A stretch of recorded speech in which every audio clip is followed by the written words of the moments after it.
Okay, hey all, it's good to see you all. It's coming up on 7:01. We're sure that people are going to be rolling in here as we move through this. It's such a privilege to have Dr. Drogosz with us, who will be doing the process of trauma webinar for Kindway's Academy. Um, Before we get into it, I'd like to start us off with an opening prayer. If you guys would assume an attitude of prayer with me. Merciful God, in a fallen world, trauma just happens to be a way of life. Um, Whatever people suffer, it seems to linger, and uh, for many, it's just so hard to find a way out. And we're thrilled to have someone here today who can help us walk through the process so that we can maybe help work through our own traumas, as well as maybe sit with others as they work through theirs and understand other people's traumas. Lord, it's a privilege to be serving you at this capacity where we can uh, make ourselves available to others as you have made yourself available to us. We look forward to learning much tonight, and we trust, Lord, that you're with us. We thank you for this opportunity to share this important information. We love you. We thank you. We give you all the glory. In Jesus' name we pray. Amen. Amen. Amen. Amen. Thank you. So I'd like to remind you guys that are tuning in on the interwebs that don't forget to use the chat feature to let us know that you're here. And as we go through this webinar, we'd like you guys to use it as well, as always, to type in any questions you may have for Dr. Drogosz. It would be great to get to all your questions before the end of the webinar, but we'll get through as many as possible, certainly. A couple of announcements before I invite Mrs. Money in to introduce our guest. We don't have another academy lined up yet. We are thinking about some ideas, so stay tuned. We will get a survey out to you tomorrow, and you guys can let us know about your thoughts on this one. But we do want to let you know that we do have some ideas for upcoming Kindway academies. So although there isn't one scheduled at the moment, we are tossing a few ideas around.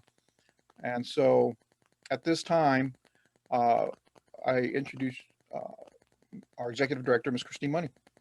Thank you, Juan. Well, we just recently celebrated, Kindway did our 10th anniversary, and we have really spent time over these years looking for better ways to meet the needs of our men and women. And it has been a theme. Trauma has been a theme that has impacted many, if not everyone's lives. And so we've been on a search to better learn ways to better serve our men and women. So we have been blessed with our speaker tonight. Dr. Drogosz is the director of the residential treatment unit at the Ohio Reformatory for Women. I'd like to thank Whitney Money, who made the connections with us and connected us to you, Dr. Drogosz, and so appreciate her helping with that. Lisa is a counseling psychologist who specializes in behavioral health interventions for men and women involved in the criminal justice system. I think it's unusual to find somebody that has worked with both men and women in trauma, and so this is just a wonderful opportunity. She's developed and implemented trauma treatment programs for incarcerated men and women since 2004. And she has trained clinical and non-clinical correctional staff on trauma-informed and gender-responsive approaches in both the US and UK. She is a strong advocate for trauma-focused approaches in the criminal justice system. Tonight, we are blessed to truly have an expert. So I'd like to turn it over to Dr. Drogosz. Thank you so much for being with us tonight, Lisa. Absolutely. And thank you all very much for the invitation. I always like to have an opportunity to talk about trauma, and particularly people who are working closely with those involved in the criminal justice system. It has been a passion of mine to work with this population. I never intended to do that originally in my training, but certainly have come to appreciate how people find their way into criminal justice system, and through my years of experience, have discovered that many of them start off with having a history of significant trauma that has pretty much started in childhood. So I wanted to talk to you about that today. And one, I don't know if the PowerPoint is up. I can't see it on my end. I am pulling it up now. Sure, thank you. So I was telling Juan and Christine earlier that I like to talk a lot about this topic. So I'm going to be really conscious of the time. It is a beautiful evening, and I'm not sure if any of you have had an opportunity to get outside yet to maybe walk a dog or to take a walk or just enjoy the fact that this is a beautiful spring evening. And I thank all of you for joining me on a Tuesday night. So the title of the presentation is Trauma and Justice Involved Persons. And really, this is a topic that could be a full day presentation. But I just want to highlight some areas that I think are helpful to educate you about what trauma is, what trauma does, and then how we can help people who've experienced trauma. So next slide. So a key piece here, and this is relatively recent research, is the adverse childhood experiences data. And that comes out of the Centers for Disease Control as well as Kaiser Permanente in California. And that research has been replicated across the country and across the world. And we see the same kinds of connections between trauma and social, mental health and physical problems. So I want to talk to you a little bit about that, because that really lays the foundation for what we know now, what is fact versus just conjecture. I want to talk a little bit about the neurobiological and social impacts of trauma. Obviously, I don't want to get too science here, but I think talking about how the brain is impacted by trauma is very helpful for those of you who are working with people who've been traumatized. And if you are working with criminal justice involved people, you are working with people who've had significant amounts of trauma, more so than the general population. And then also just to give you some ways in which you might be able to help people heal from trauma. Though I don't know if we've got any other mental health professionals in part of this discussion tonight, but I think that you don't have to have a degree and a mental health background to be able to have a significant impact in trauma. And so I wanted to share some of that with you today and just give you a sense of some of the things that you can do in your interactions with the men and women that you work with in the prisons. Next slide, please. So what is trauma? Well, we use that term a lot, and we can think of all kinds of different ways in how somebody might be traumatized, from a family situation. Maybe there's a house fire, a death in the family, someone has a significant and life-threatening illness. And it can also include things like trauma or abuse and witnessing violence, experiencing violence in your life. But essentially what this is a physically and or emotionally harmful or life-threatening event that impacts someone mentally, physically, emotionally, and or spiritually. It impacts their day-to-day functioning. So the way someone was before trauma is not how they are after trauma. And it's far-reaching. And from the adverse childhood experiences research, we know that it just doesn't go away. We just don't, forget about it, that it follows us throughout our lives. And it is something that you can experience directly. It's something you can witness, or it can be just something that you learned about. So maybe you heard about something horrific that happened to a family member or to a close friend. That can also be considered a traumatic event. Some of the symptoms that people who've experienced trauma have are reliving the event. They relive the event through nightmares. They relive the event through memories, intrusive memories, day to day. They relive the event through what we call flashbacks, where they're actually experiencing that event in the present as if it were happening in the past. Avoidance is also something that you see, is that people will avoid anything that reminds them of the traumatic event. They'll avoid people, places, and things, and sometimes they just avoid socializing altogether. There's an increased experience of negative thoughts and feelings. So it's not just necessarily depression and anxiety, though that can be a part of trauma, but it's also how they view the world. They view the world now as a very untrustworthy place. Many people who have experienced childhood trauma view people as untrustworthy. They have a very hard time letting somebody in. And then finally, one of the telltale symptoms of someone who's experienced trauma is really just a general sense of being hypervigilant, right? Of constantly scanning their environment, of reacting to strong or loud noises, to constantly being on edge and constantly scanning your environment. These are the folks that will either sit in the back of the room so that they can see everything that's going on, or they'll sit closest to the door so that they can make a quick escape, or they don't like people standing behind them. They avoid grocery stores and other kinds of public places because they're always on the alert for something bad to happen. Next slide, please, Juan. So the Adverse Childhood Experiences Study, as I said, started out in San Diego in 1995. And I've given you in your, I think at the end of the slide is a list of all my references. And if you just type in adverse childhood experiences into Google, you will get a plethora of information. And the CDC is where the original data was held. And so Dr. Folletti was working in a weight loss clinic in Kaiser Permanente, which is a health maintenance organization in California. And this is pretty much a one-stop shop for all of your healthcare needs.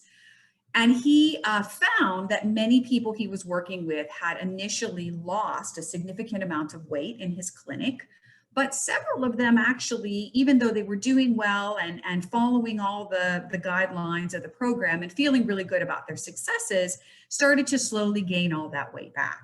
And so he was curious about what happened, and was there something about his clinic that needed to maybe readjust. So he started to pull in the people that had gained the weight back and started to ask them more pointed questions. And one of the questions he was asking was a woman, and it was a basic, generic, if you will, medical exam. And he asked her when she first started her menstrual cycle. That was his intent to ask her that question. And instead he said, when did you first have sexual intercourse? And she said age 4. And he was taken aback, as you might imagine, and started to talk to this woman a little bit more and started to realize that she had a significant childhood trauma. And so as he was interviewing all of the people in his clinic that had gained this weight back, he started to see a pattern. And so he decided that he wanted to see if this, where is this data taking me? Like how significant is this problem really? And so he worked with Kaiser Permanente and the Center for Disease Control to ask people, when you go into the doctor's office, you always fill out those forms if you had asthma or, heart disease or whatever, to add 10 additional questions and ask people if they were willing to answer those questions. What he found is that 17,000 people of the 35,000 that they asked said, sure, I'll do that. And their demographics pretty much matched the general population, right? These are not people who have any kind of particular issue in their life. They're our neighbors, right? They're people that we go to church with, that we go to school with, that we socialize with.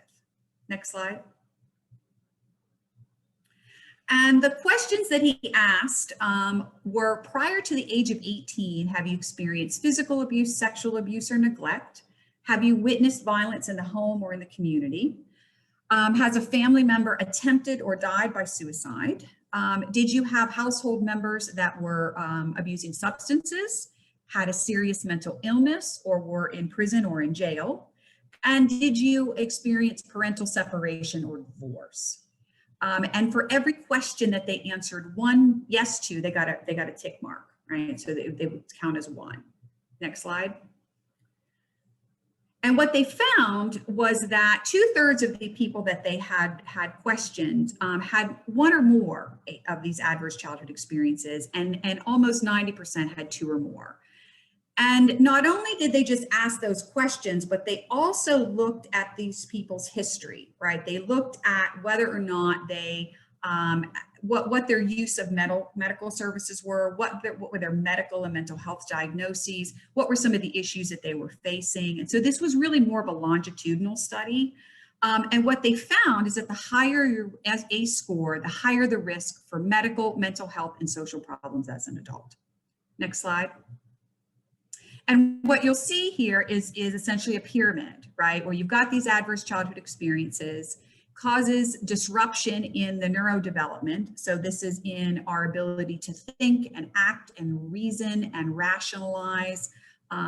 It can also interfere with your health. For example, if you've been neglected and you don't have adequate nutrition in the home.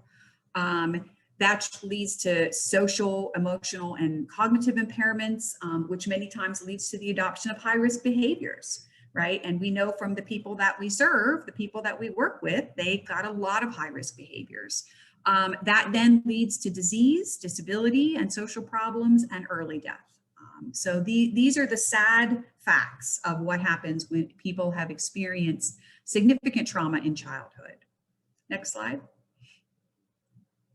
So if we look at incarcerated persons in particular, like if we look at the folks in the justice system, what we see is higher rates of adverse childhood experiences. So ACE scores are going to be much higher than the general population. So for example, in the work that I've done in both men's facilities and women's facilities, I've given this assessment out, right? Because it's free, it's on the internet.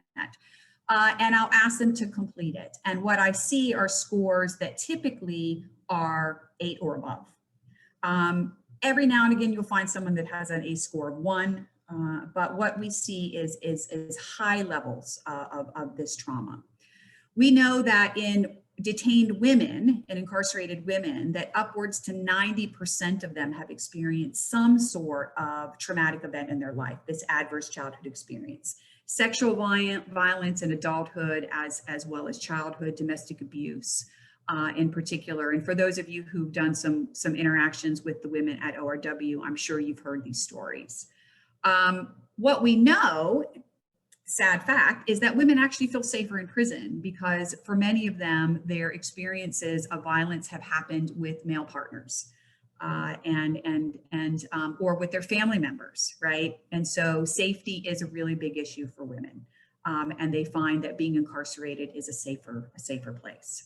For incarcerated men, we see that about 30 to 40% of them will admit to experiencing traumatic events. Now, I would argue that that number is higher, but men are socialized not to talk about that stuff, right? It presents a weakness. And in a lot of the work that I did at North Central, I was there for a couple of years, I found men were very reluctant to talk about it. Now, there were some that were like, yes, let's talk about this, but many of them would minimize it or shy away from talking about it in any detail. And for a lot of incarcerated men, it's witnessing somebody being killed or severely injured. It's physical assault, it's emotional abuse, and childhood or physical sexual abuse at a lower rate than women, but still there. However, men don't feel as safe in prison. And there's lots of reasons for that. There's fears of potential sexual assault, of violence. There's high levels of arousal, meaning that the units are very chaotic. They can be very aggressive. They can create a sense of fear. What's going to happen if I go to sleep? Is somebody going to steal my things? So it is definitely much more of a traumatic experience in that regard. They don't find a sense of safety when they're incarcerated. Next slide, please. So what we know is that there is a childhood to prison pipeline with regards to trauma. And that is probably something that a lot of politicians don't like to hear. A lot of tough on crime advocates don't like to hear when in fact what we see is that there are consistently high levels of trauma amongst those who are incarcerated. And we know that by even being exposed to one adverse childhood experience makes you at higher risk to experience others, right? So if you've been sexually abused, you might be a runaway, right? And then might be more likely to experience neglect or physical abuse as a child.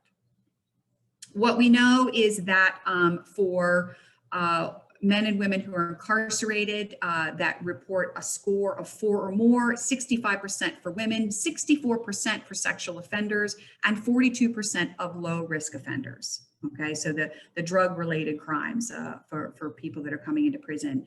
However, if you look at the national numbers, you'll see 15% for women and 9.2% for men for an ACE score of 4 or more. So again, there's the data. We know that people who find themselves involved in the criminal justice system do indeed have histories of trauma.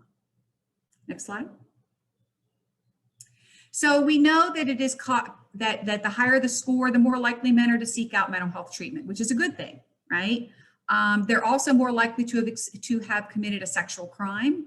And they're also more likely to be addicted to substances. There is some data to suggest that there is a link to criminal behavior, though it's kind of hard with this data to say cause and effect. All we're doing here is talking about relationships. So the higher the score, the more likely someone is to engage in a criminal behavior. It's not cause and effect, but it is a relationship, right? And that's still just as important because it gives us some indication of where we really should be focusing our energies. It's also positively correlated with suicidal behaviors. And we know that suicide prevention is a big challenge for us in the criminal justice system, in the jails and the prisons. And the higher the score, the more likely they are to be at risk for or attempting and committing suicide. Next slide. For women, we know that there's also an increase in attempted suicide and current drug use. It's positively correlated with experiences of intimate partner violence. So again, being in a relationship with someone who is violent to them. There's also a positive correlation between both physical and mental health problems. Women's prisons tend to have much higher caseloads, mental health caseloads. They also tend to have a much higher usage of medical services. Again, there is that correlation that we see that the higher the ACE score, the more likely they are to have physical problems, long-term chronic physical problems, in addition to mental health issues. For women, what we see is that the younger they are when they experience the trauma, the more likely they are to get involved in criminal behaviors. Next slide. So what does trauma do? Well, these events, and particularly when they happen during childhood, there's lots of milestones that we all need to reach in childhood, right? And the very first is trust versus mistrust, right? So we need to know that the person who's caring for us is trustworthy. So we're babies, we cry, we get fed, somebody comes to our rescue, somebody picks us up and holds us, somebody comforts us, somebody plays with us, someone engages with us. However, for many people, if you're living in a home where there's domestic abuse or where there's violence of some other kind or drug use, what you'll see is that those kinds of behaviors don't happen. So the world is seen very, very dangerous, right? And for many people, it also affects their spirituality, is their sense of a higher being, of why would God let this happen to me, right? Lots of struggles with spirituality. And a lot of the behaviors that people learn to deal with those very dangerous or stressful or abusive environments, those become adaptations to the world, right? So even when they're not in an abusive relationship or in an abusive environment or in an unhealthy situation, they continue to engage in the same kinds of behaviors. So substance use is a really good example. So coming home and getting high after school was the way that you dealt with the fact that mom and dad were fighting, or that there wasn't enough food in the house, or your parents would disappear, or dad was in and out of the house, or your mom had severe mental illness and she was hospitalized for attempting to kill herself. Right? So marijuana becomes the way that I'm going to deal with the world. I use it when I'm happy, when I'm sad, when I'm angry, when I'm stressed out. That becomes the adaptation. We know that there's a brain-body connection, and that starts to change, so that people's ability to reason and to make decisions when they're being triggered or when they're experiencing extreme emotions is impaired. It is not something that they can just undo. It is a neural pathway that gets disrupted. There's a lot of psychological and physical distress. And from that distress leads to lots of ways of coping with that. You know, we see, again, high rates of depression, anxiety, and suicide attempts, lots of isolation. You know, worked with several men who would just stay on their racks all day, would not interact with anybody. We could barely get them over to mental health to see somebody because they just preferred to isolate and stay alone. Lots of nightmares that can be experienced, screaming out in the middle of the night, for example, lots of self-harm, lots of aggression and anger, and as well as physical issues, right? I think when I was if I remember these numbers correctly, when I was at North Central, about 2/3 of the men were on chronic care. And so that means that they had high blood pressure, diabetes, chronic hypertension, heart problems. Maybe they were HIV positive, they had hepatitis C. So out of 2,500 men, that's an awful lot that are constantly coming into medical to get some sort of treatment. Next slide. So just to talk a little bit about the brain, and I'm conscious of the time, I know it's almost 7:30, is that the brain plays a big role in terms of how people react to their trauma. And so this is a model called the triune brain, and essentially describes how the brain is impacted during traumatic events. So I'll just kind of use my hand for those of you who might, I don't know if all of you are on video or not, you might not be. But if we look at the brain stem, right, they call that the reptilian brain because we share that with reptiles, right? All mammals, reptiles, human beings have a brain stem, right? And that brain stem regulates all of the things that we can't control, like our digestion and our heart rate, breathing, all of that, right? A reproduction, it regulates all of that. And it also initiates the fight, flight, or freeze reaction. So whenever we're threatened, or whenever we're facing a threat, we react either by fighting, running away, or freezing, right? Being immobilized. That fight or flight response gets actually interpreted by the limbic brain, which we call the mammalian brain. And it's called that because we share that with all mammals, right? So dogs, cats, horses, monkeys, lions, tigers, bears, all of that. We all have that mammalian brain. And that is where our memories are stored. That's where pain and pleasure, that's where our emotions are, okay?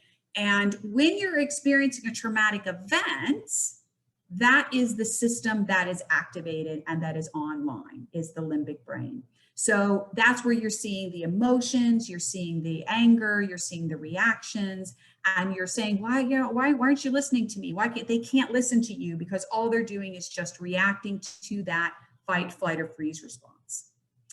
What happens though is that the neocortex, which is what makes us different from all the rest of the animal kingdom, and it's this part of the brain, the frontal part of the brain, and that's where we think, that's where we reason, that's where we make decisions, that is how we learn language, right?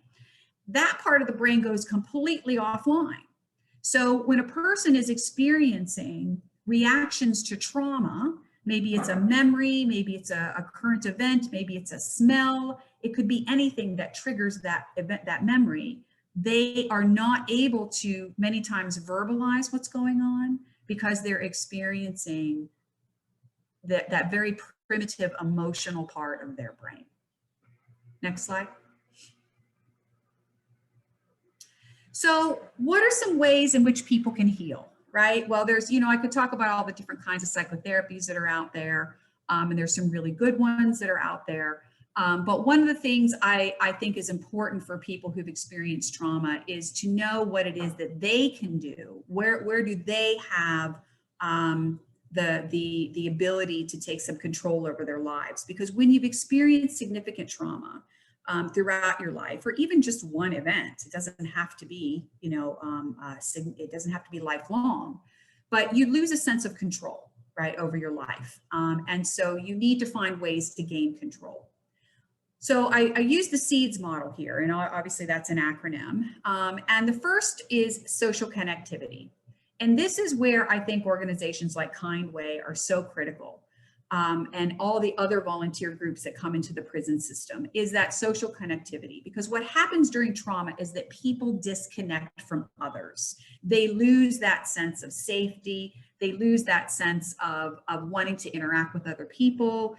They feel betrayed. They feel like they're not believed. They feel that people blame them for what happened. So creating a sense of connectivity with other people is critical to be starting to heal from trauma. Exercise, significant, even just 30 minutes of walking. And I get a lot of rolled eyes from the clients that I work with, like, oh, come on, you know, but exercise is important for many people. And actually, just as a side note, yoga is an evidence-based treatment for trauma. And what I mean by that is there's evidence to show that it actually helps to reduce those symptoms of trauma. And the reason being is that many people who've experienced abuse, you know, hitting, sexual abuse, any kind of violation of their body, have learned to disconnect from their bodies. So they don't know when they're feeling pain. They don't know when they're sick. They don't know when they're you know, when they're hungry, when they need to eat or take care of themselves. So exercise helps to build that connection again. You know, if any of you have gone for a hike, you're like, oh, I didn't realize I had those muscles, right? You start to learn how to listen to your body. Education, and what I mean by that is just learning, reading books, watching documentaries, starting to expand your brain and your experience. Because what happens with trauma, so if our worlds are out here, you know, sort of limitless, somebody who's experienced trauma has a very constricted life. So everything that they do kind of centers around that traumatic event or the trauma that they've experienced, and they don't really have any other new things coming in. So learning about something new, reading, going to the museum, you know, taking a class can be really helpful. Diet is critical, right? And in the prison system, you know, you see all kinds of bad eating habits. I won't talk about the food, but the food tends to be high in carbohydrates, which is not necessarily good.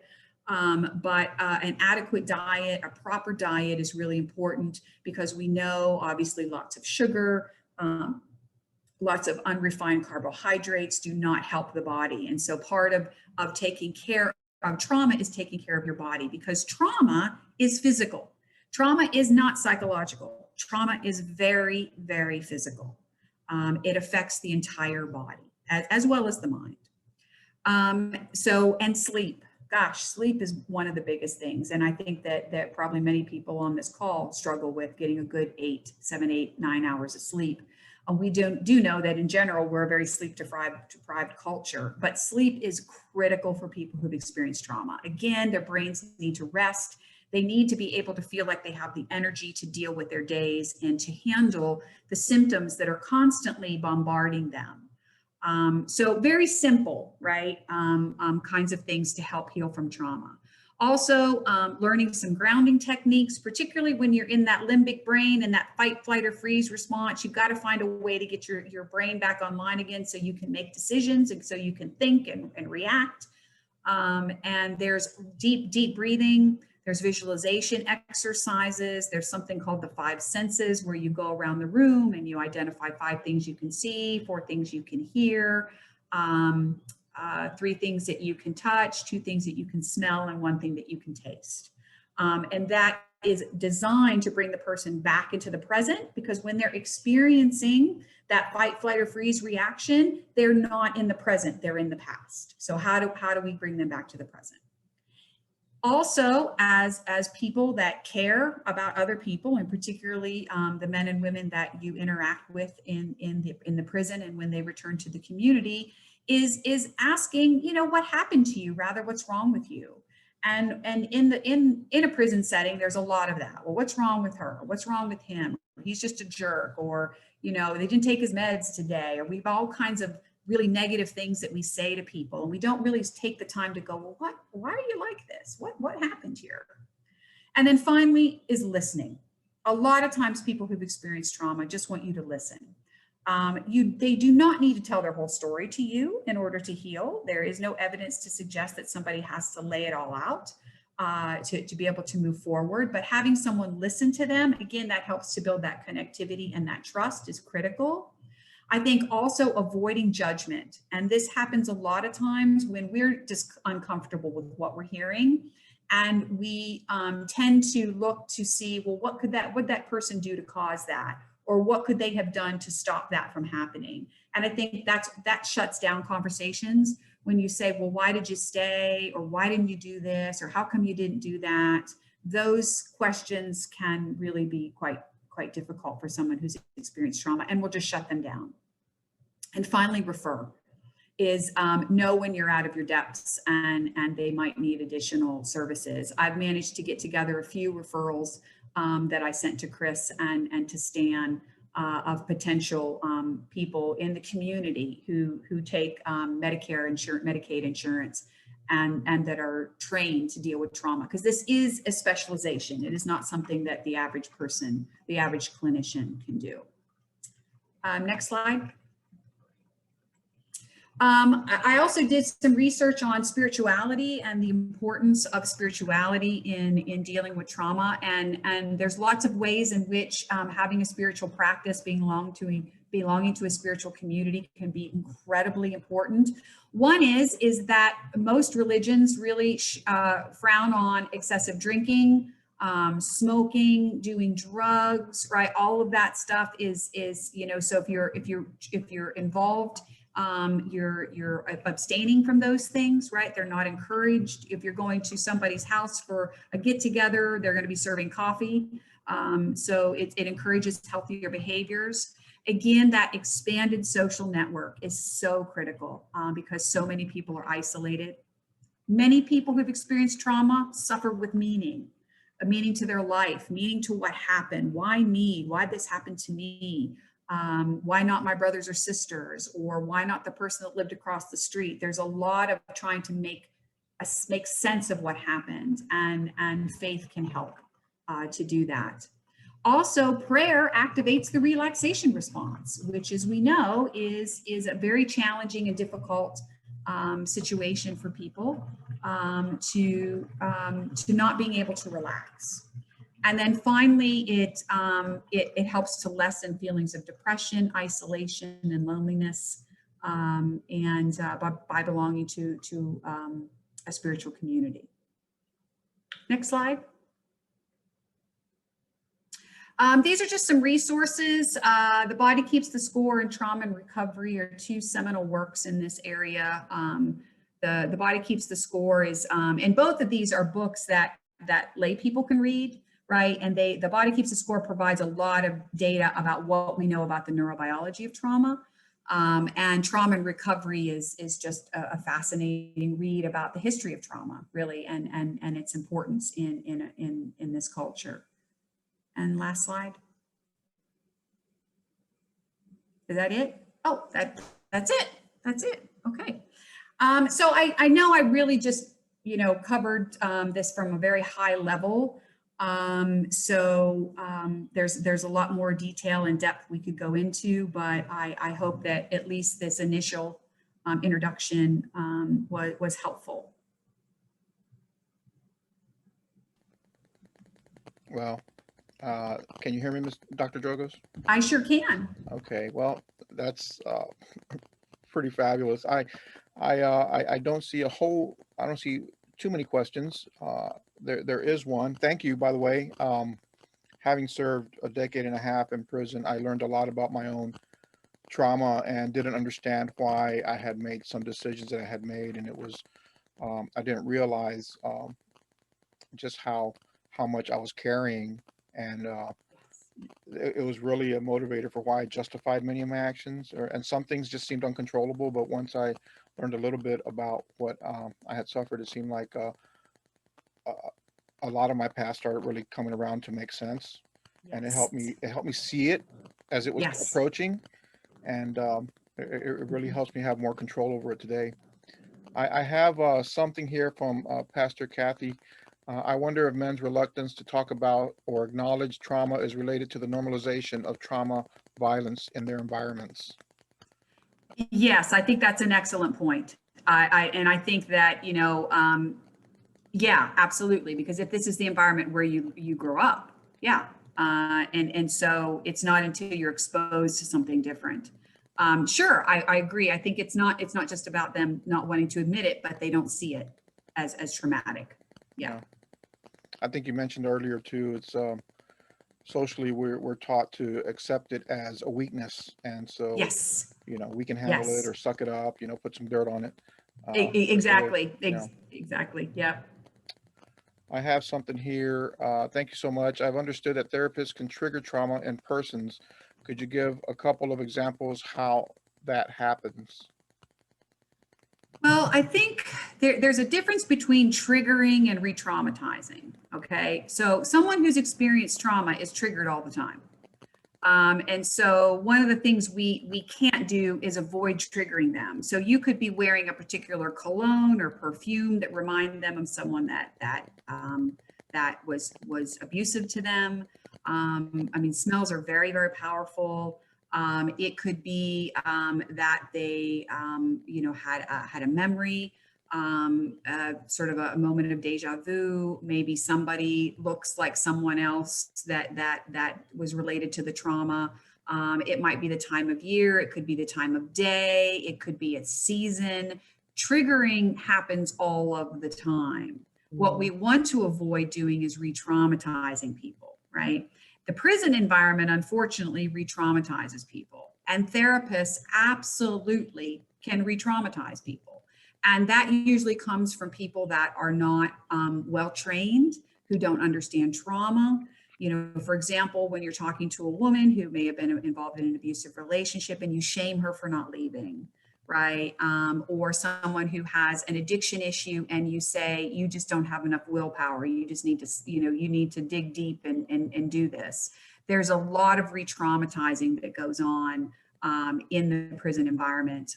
And in the work that I think well-meaning people, I don't think people are doing this because they're trying to be rude or disrespectful, is that they just don't know what they don't know. And so I think, yes, re-traumatizing happens all the time, but triggering is not something we can avoid. We're going to trigger. People are going to be triggered. It's part of dealing, unfortunately, with trauma. Thank you. Is lack of trust, is lack of trust a factor of those who have experienced trauma? It's the underlying factor. Yeah. And again, this is anecdotally, I've been practicing now since 1998, and have worked with people who've experienced trauma in all settings, not just prison settings, but in the community as well. And yes, trust is the main issue. So when we talked about that the social connectivity, which is so critical, is that when you've experienced trauma, particularly as a child, we do not, we don't trust. Remember that trust versus mistrust. So it is the core. And if we've not developed that, we're going to have a real hard time. Even when people say, trust me, right? You have to earn it. So for example, I've got a woman that I'm dealing with right now in the treatment unit. She came to us right before Christmas, and she has been essentially on watch for until about a month ago. And part of what has happened for her to not want to harm herself and not want to kill herself is because she started to develop trust with the staff on the unit. And that is giving her a sense of safety. So trust is the very, very first thing you have to develop to help someone or that person to help themselves, right? To reach out, they have to start to learn to trust other people. Okay, thank you. Greg says, super helpful. In an organization like Kindway, what are 3 of the most helpful things we can do for our participants as an organization and as individuals in our organization? I guess encouraging and helping with the SEEDS model and refer other recommendations. So when you talk about your participants, we're talking about the men and women that are incarcerated that you're working with. Right, those in transition who are part of our program, our ministry. Okay, right, exactly. Well, I think Gosh, I think the first thing is to create a sense of safety. And what I mean by safety is not just physical safety, but emotional safety and psychological safety. So that again is meaning that people need to, again, it's about listening, it's about connecting, it's about showing people compassion. Even when they're behaving in a way that really challenges our compassion, right? As when they're reacting in a way that brings our own feelings up. So safety is critical. Is also consistency, okay? And that the two pretty much go hand in hand. But it's being consistent in what you do. So if you're, gosh, I'm trying to think of a good example here, but you have to be the same way all the time. And if you're different, they're not going to trust you. And they can pick that up from a mile away. And then I think the other thing is communication, right? But sort of meeting people where they are with that. So somebody might be pretty standoffish, and it's okay. It's sort of allowing them to be in the room and come as they're ready to come. I guess that's maybe that better than communication is not forcing people. Is meeting them where they are and allowing them to come to you, allowing them to participate in a way that feels comfortable, right? Maybe they're sitting off to the side if you're having a group meeting, and you can invite them in and they may say, no, I'm fine over here, being okay with that, checking back with them. Again, that consistency, the safety, and allowing people to come at their own pace. And I think that's really critical. Could have used this a week ago before a friendship blew up because I didn't understand. I suspected there was trauma, and I asked, and was I'm sure it was embarrassing to share it, so it wasn't shared, and then not recognizing or not acknowledging it, I think I triggered the trauma, and then it just derailed from there. So, wow, amazing stuff. Thank you. In prisons, how prevalent is access to mental health or counseling? What is the ratio of mental health providers to inmates? Are prison employees offered counseling? 3 questions.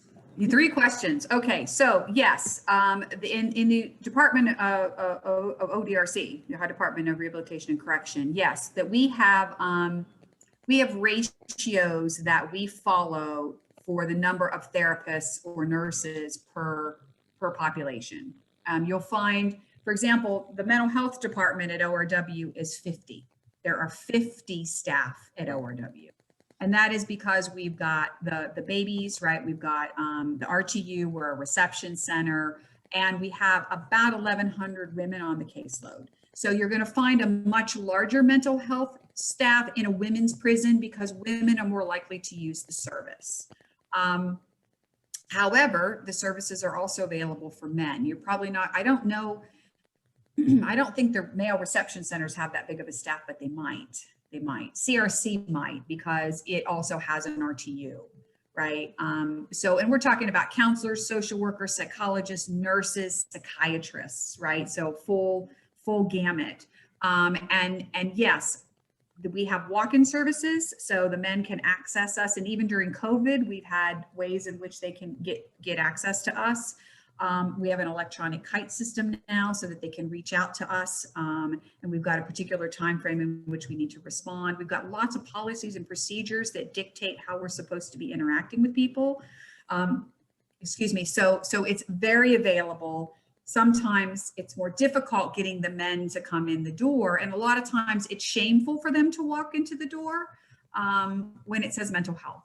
Because there's a lot of stigma around mental health, and men are not taught to talk about their feelings.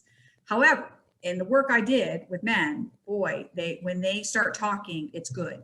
There's some really good work that can be done.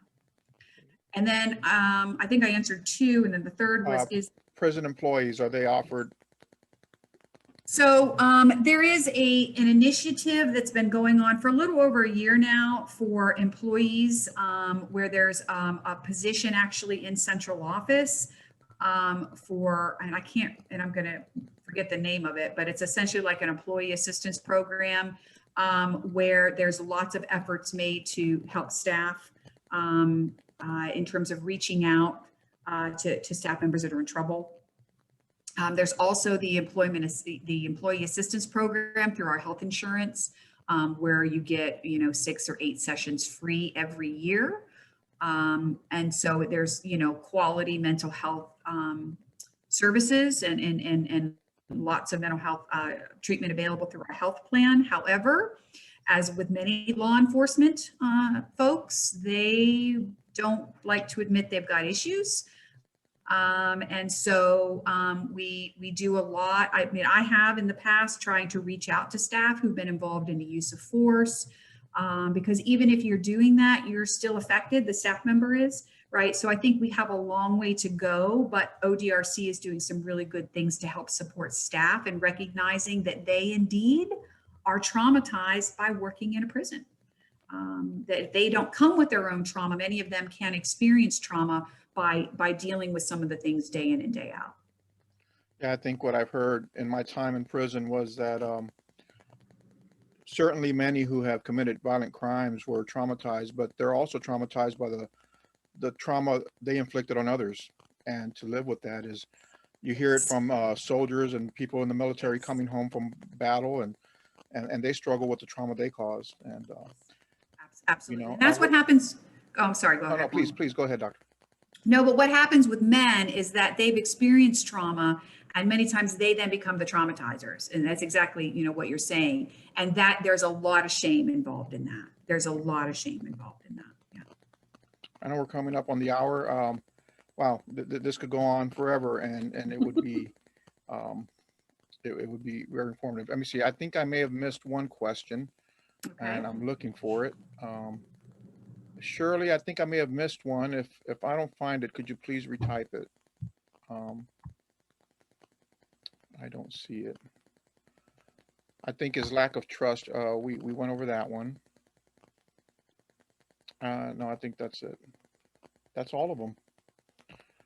Good questions. Yeah, great questions. I think something, and as Miss Money comes back on here in a second and reactivates her camera, she'll pop right up.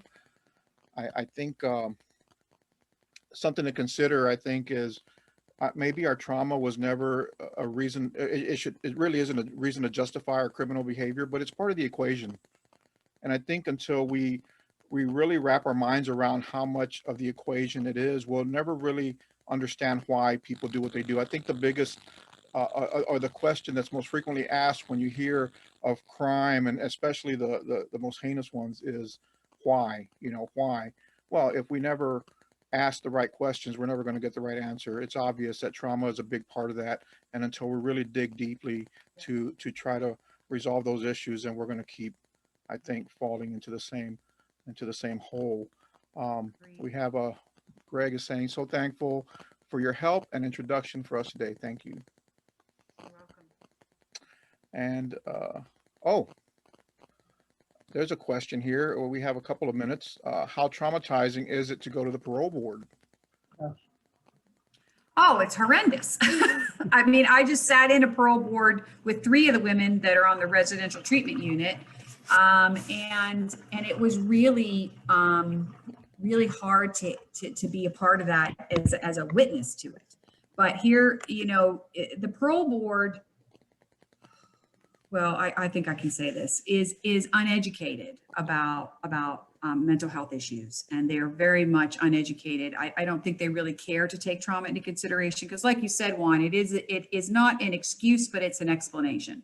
Yeah. Right? It does contribute to what we know, why people find themselves there. And so I think that the parole board sees things very, very narrowly. And even though the parole board members have changed, and Director Chambers has tried to add in some additional experts, I think there's a real lack of knowledge. So I think to sit in front of a group of people, and they were doing this like Zoom, right? And who are wanting them to retell what happened. And for some of them, it's 25 years later. And there's all the anxiety that comes, particularly because many of these folks are given additional time with little or no recognition of the work that they've done thus far, right? The lack of tickets, the program participation, the positive, many of the women and men I've worked with are just like, why bother? Because it doesn't matter what I do, they're never going to let me go. So yeah, just the fact that you're now facing this group of 6 people who get to tell you what's going to happen in the near future is horrendous. Have you come across anything that speaks to actual or perceived injustices being a cause for trauma? I mean, some people may not have experienced trauma, but they perceived it from their perspective that it was an injustice, and then they carry that.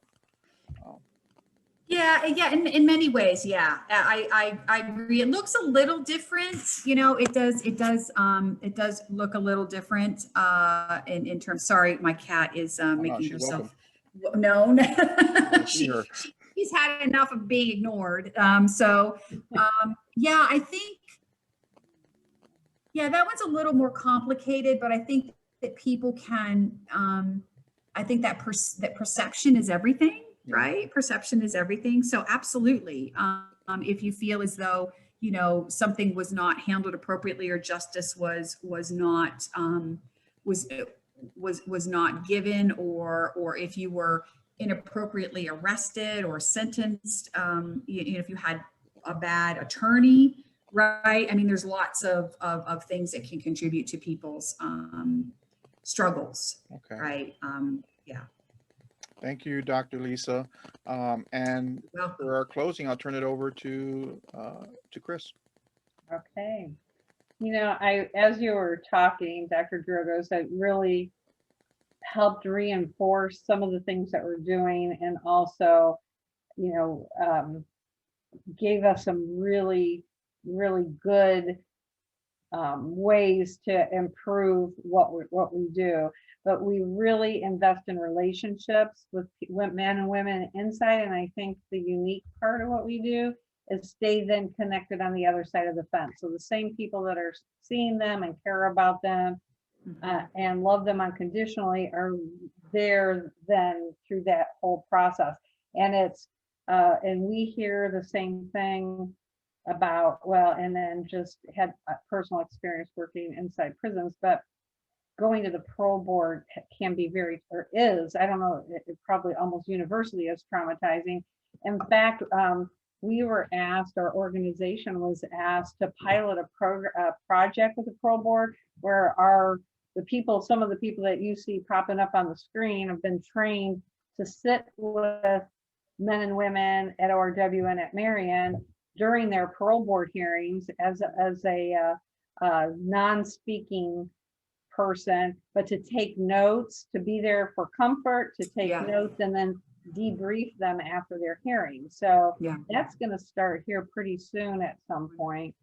So we're looking forward to being, you know, part of the solution and help with that. So this has been really, really helpful and has really answered, I think, a lot of, and explain, you know, answer questions, but also address a lot of issues. And I'll announce to this group that we'll be talking with Dr. Drogosz about offering some training, some further training, perhaps this summer in person, when we can figure out a safe way to gather for volunteers and our staff to help identify trauma in our men and women and how to appropriately refer them, because we don't want to be part of any part of re-traumatizing people. And I really was helpful to hear about the difference between triggers and re-traumatizing. So you've given us a lot of wonderful information. We see it every day that we deal with our men and women. And I think that for you to be able to spend this much time with us has been very helpful. And then I see the need for further training so that we can even be better in what we do and help develop some specific ways to help people in that transition. And the other thing that's really traumatizing is moving from incarceration, where everything is expected and you know the routine, to freedom. And particularly sometimes with our people, sometimes after 20, 25, 30, 35 years. Yeah. So that whole stepping out of prison at a time that people would assume that would be joy filled, it's scary, it's frightening, it's Oh, traumatizing. yes. They knew what to expect inside for a very long time, and then to move. So we see that too, and we could probably use your assistance in figuring out ways to assist people in that, just in that process, that first several days of what are some of the things we could put in place. So with that, you're seeing a lot of our people pop up. You see some of our staff and seeing some familiar faces there. And I'd like Yes. to thank all of you that were able to join us tonight. It was a really wonderful presentation, and I appreciate your time. Absolutely. It was my pleasure, and I'd be happy to come back and help out in any way you need me. All right. Yay. Okay, Dr. Drogosz. We'll see you next time. Yes. And at this time, we usually open up the mics for everyone else to kind of just say hi to each other. And we have about half of the people with their cameras off, so we might not see all of them, but it's been a real treat. We appreciate you. Thank you. Thanks, Doctor. Thank you so much. Really appreciate it. Thanks, Doctor. It was very, very informative. Absolutely. My pleasure. Very, Thank you. very helpful, encouraging as well. Thank you.